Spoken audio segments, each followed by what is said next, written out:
that this independence has thrown us on great responsibilities. By independence, we have lost the excuse of blaming the British for anything going wrong. In this case, I think it is often the Congress. If hereafter things go wrong, we will have nobody to blame except ourselves. Sir, I rise to support this no confidence motion brought by India and by Gaurav Gogoi, the India team and my party, the DMK. So the first time in India, the judiciary had to intervene to protect a state.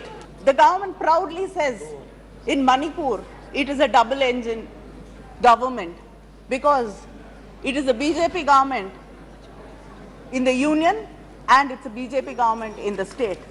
But this double engine has become a double-edged weapon against the people of Manipur. A double disaster, a double breakdown.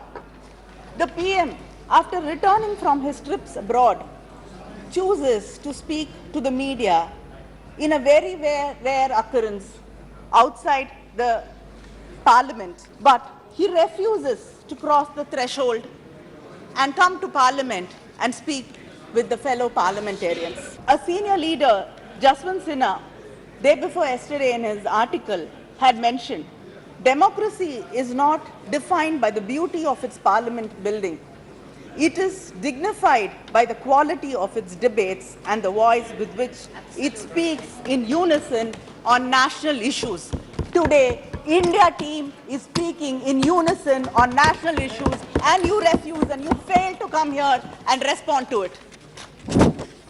Sir, 170 people have been killed, thousands injured, 60,000 displaced, 3,500 homes have been burnt. People have been killed, as Kakuli mentioned.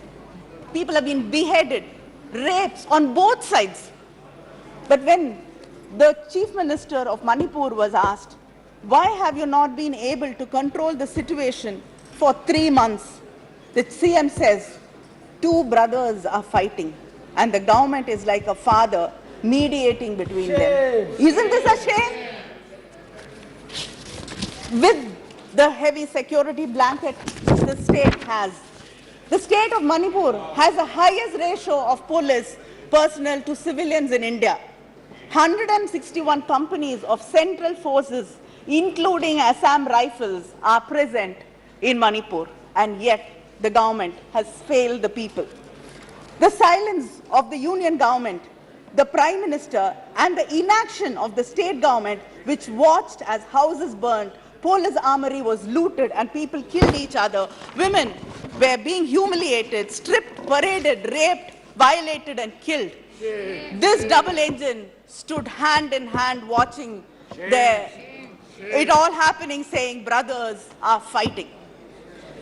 The videos of these 2 women who were paraded naked and raped shook the conscience of the nation and the world. The 21-year-old girl's father and brother were killed when they were trying to protect her. So, when the mob caught this family, they ran to the police gypsy which was there.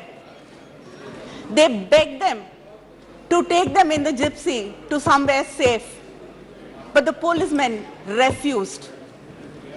When they got into the gypsy, they allowed the mob, the violent mob, to pull these 2 women out, and the father and the brother, out of the gypsy, and the policemen were watching in silence. When the father was killed and the brother was killed, and these 2 women were stripped. The state police, the National Women's Commission, and the State Women's Commission were all silently watching. Maybe they were wishing that this will miraculously vanish till the videos unfortunately went viral. People out of the mob were arrested. But time and again these women were asking why no action was taken against these policemen who handed them over to the violent mob. But till yesterday, the government chose to keep silent. and it did not respond. The people have been mentioning Draupadi in this house. So the people have been mentioning Draupadi from Mahabharata in this house and how she was humiliated and stripped. So these women also must have prayed to some god to come and help them. God nor the government came to help these two women. And anybody who has read the Mahabharata properly knows that it is not the perpetrators of the crime alone who were punished, but the silent spectators who stood there like trees watching her being humiliated were also punished. They will be punished like they will be punished when they were silent in Hathras, Kathua, Unnao, Bilkis Banu, and when the wrestlers were protesting. So there are hundreds of relief camps. There are hundreds of relief camps, but there is no food, no water. It is overcrowded with no proper sanitation. The roofs are leaking and children have to live there. They cry out of fear and hunger. Is this what you call relief camps in this country? You don't even want to reach out to people who've lost everything, who had to walk for days to save their lives. You can't give them food, you can't give them protection, you can't ensure that the roofs don't leak. At Bishnupur, a woman said that people are saying my son has been killed, but I haven't seen his body. I refuse to believe that he has been killed. His best friend has told her that the son was killed, but she refuses to believe that he was killed because she lives in hope. She says, I hope that someday he'll come back alive to me. This is not just one mother who's saying this. There are brothers, fathers, families who wait, hoping that their loved ones are alive somewhere. Even if they're injured, they are there somewhere. A Methi girl in one of the camps asked me, you have come to see us, but why hasn't the Chief Minister or the Prime Minister bothered to come and visit us? We have lost our homes, families, livelihood. I will never go back to my home. I will never feel safe there. The government has let me down. Why hasn't anybody come here to wipe my tears? But instead of listening to her pain and comforting her, the BJP fake news team manufactures a narrative saying that she told the India team that I have faith in the Prime Minister. Why have you come here? Sir, the truth is, whether it is the Kukis, Nagas or Methi, we only saw despair and despondency in their eyes. I request the Prime Minister, this government, to reach out to these people and say that we care and justice will be done. Can't you do that much for people who've been hurt, who are bleeding? We went there to say India stands with you. We would like to know whether the government stands with them. The Chief Minister of Manipur has been blaming the Kukis and the Naga people for the drugs there and the drug cultivation. But a former SP, Ms. Brinda, blames the Chief Minister, the Chief Minister's office and the Manipur government for it. Shame. There have been many stories in the newspapers earlier that the pesticides and fertilizers which are being sent to the state are diverted for poppy cultivation and not for food production. Shame. Shouldn't we find out the truth? Should not there be a proper inquiry into what has been really happening? You brought the Sengol to the new parliament with big pomp and show. You said it is a Chola tradition. You don't know Tamil Nadu history properly. Have you heard about the Pandian Sengol? The Pandian Sengol which burnt, which shattered when the King failed the common people. Do you know the story of Kannagi? Please stop imposing Hindi on us and go read the Silappadigaram. It has a lot of lessons to teach you all. It's okay, they're very scared of us. They don't want to see our faces also. We are happy with it as long as they can hear us. They cannot hear Manipur people, at least let them hear us. So this government is very lucky because knows to manufacture one issue after another, one disaster after another. So we have to forget what happened a month ago and discuss something else, a new issue in Parliament today. Because we've not had the opportunity to discuss what happened in Balasore in Odisha. 3 trains collided and 288 passengers died and over 1,000 were injured. And there are bodies still lying in Ames, Bhubaneswar, which are unclaimed and not identified. The report on the accident says lapses at various levels in signal and telecommunication department is responsible for the accident.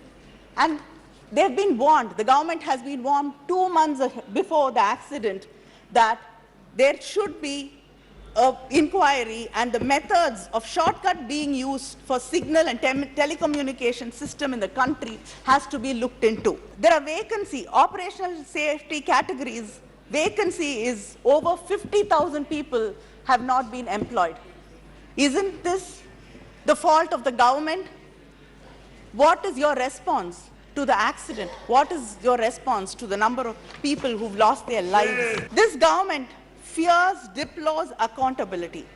It hides data or refuses to collect data. When data does not favor them, they sack the person in charge.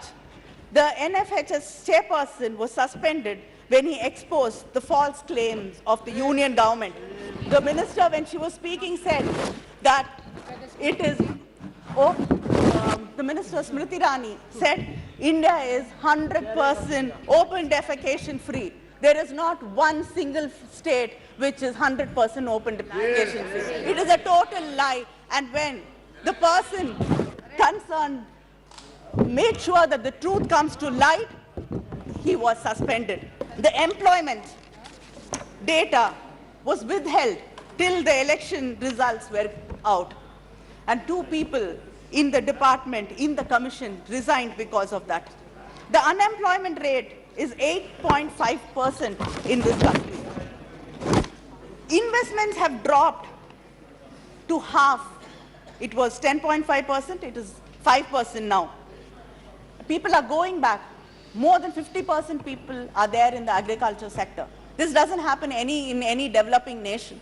People are going back to agriculture because they have no hope, there's no space for them in formal employment.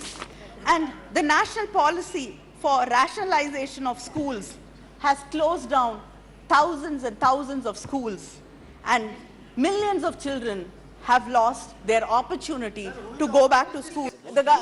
Only the OBCs, SC, ST students go to these government schools.